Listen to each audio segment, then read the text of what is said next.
Viską norėčiau nusakyti labai paprastai ir trumpai keliais sakiniais reiškia.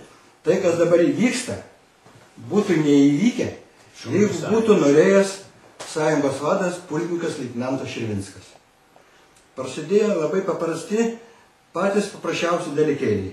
Pavyzdžiui, atsirado, reiškia, po valstybinės lietuvių kalbos komisijos nutarties, mus pradėjo vadinti kažkokiais tai nerikiuotės šauliais. Aš paklausiau gerbiamą mūsų vado, reiškia, kaip man paneigti, pavyzdžiui, kad aš nesu rikiuotės šaulys. Aš sakau, aš esu ne rikiuotės, o nerikiuotės šaulys.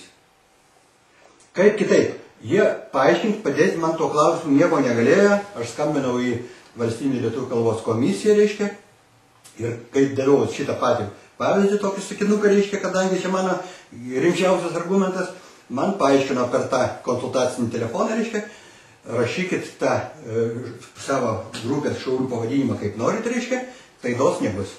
Ta pati perdaviau vadui, o vis tiek trimitas užterštas ir dar, man atrodo, kad sąmoningai tą tarp, ne, ir rikiuotės palieka sąmoningai, reiškia. Antras klausimas buvo, reiškia, įvesti nauji Šaulių sąjungos, reiškia, nario ir garbės šaulio ženklai. Nebuvo jokių parodėlių, jokių komisijų mes nežinom, reiškia. Mes kreipėmės raštu pirmiausia kreipėmės į Trivitą redaktorę, reiškia, prašydami, kad Vilniaus 4 kopos šaulių, reiškia, prašymu paskelbtų Trimitę šią žinutę, reiškia, kaip kokiu progą, dėl ko, kam bus tie ženklai keičiami, reiškia. Ir mes negavom atsakymo, 3 mėnesius negavom atsakymo iš Trimito redakcijos, reiškia. Tada per kopą susirinkimą vyko balsavimas, įgaliojo šaulį Morkūną, rinktinės garbės šaulį, reiškia. Jis pasirašė tą lydraštį ir mes nusintėm rinktinės vadui. Rinktinės vadui nusintėm ten, kur buvom, mano manimu, labai kuklus ir tokie nuoširdūs klausimai. Pavyzdžiui, koks ženklų keitimo tikslas? Pulkininkas leitenantas negali atsakyti tokie klausimai, reiškia.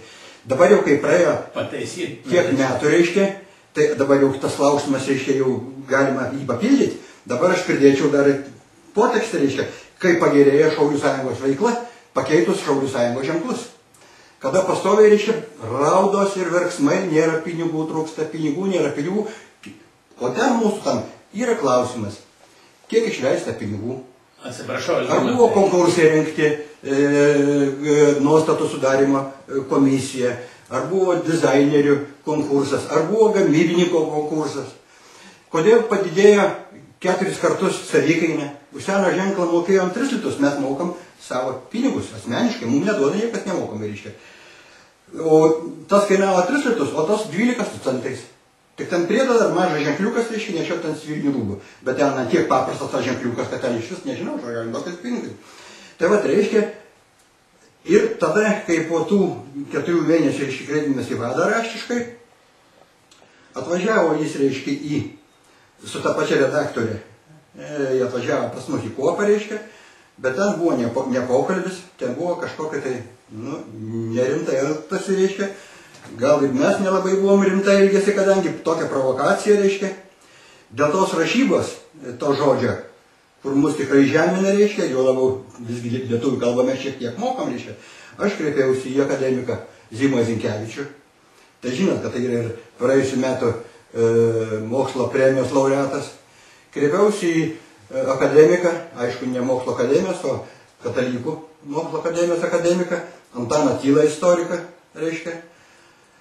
Tai man, reiškia, paaiškina sąjungos vadas, kad aš čia kokią tai pažintis turėjau, kad taip, su akademiku Tyla mes mokėmės gimnazijoje kartu, Anykštėnas, pasaulio Anykštėnų draugijos pirmininkas dabar, bet labai kultūringai, gražiai jį atsakė, paaiškino, mažų mažiausiai reikėjo pasitarti su šauliais.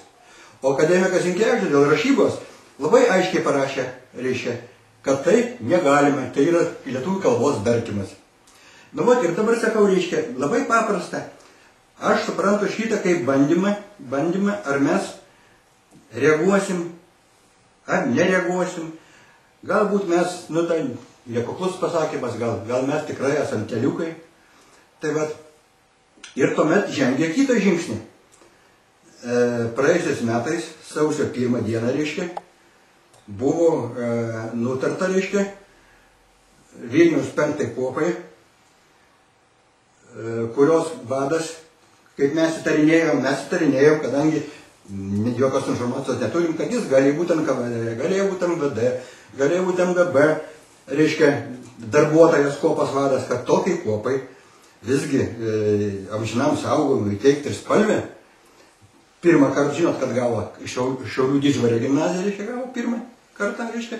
O čia dabar antrą gauna mūsų Šiaulių 5 kuopą, kur, reiškia, ten pas juos, kai patenki kur nors, tik aišku, reikia, kad nebūtų aukšto rango vadų. Mano lygio vadai jam yra 0, reiškia. Nu ir dabar toliau aš prieš kamerą šitų žodžių sakyti negaliu, kadangi tai yra gėda, reiškia. Antiek necenzūriniai, antiek, reiškia, nemalonus. Net esu girdėjęs tokių, kad, pavyzdžiui, bit litovca. Jie nesako, kad pabėdyti, reiškia, 5 kuopą laimėti prieš 4 kuopą 5 laimės. Ne, pabėdyti litovca, reiškia. Tai va, Vismaliukuose, ten jie turėjo savo stovyklą, reiškia, tokią nelegalią buvusioje elektroninės mokyklos, buvusios sovietų laikais, reiškia, vasaros stovykloje. Radau ant sienų užrašus. Мы победим. Победа будет за нами. Tiesiog, sakau, matai, o dar koks palikimas nuo anų laikų, kokie tai buvo kariūnai, reiškia, jeigu čia rašė. Paskui randu užrašą Januška Petuch. Viską supratau. Januška tada buvo Lietuvos, reiškia, Vilniaus apskrities karaliaus Mindaugo šaulių rinktinės jaunųjų šaulių vadas. Vat ir prasidėjo konfliktas, apie kurį informavau, reiškia, rašė ir Respublika 2000 metais, reiškia. Ir aš pradėjau visą laiką šituo klausimu domėtis ir pradėjau kreiptis į vadus. Ir kai negaunu atsakymų, reiškia, tai aš dabar drąsiai galiu pasakyti, reiškia, tai kas dabar vyksta yra, tai yra pasiekmė, todėl, kad su mumis nebendravo vadai.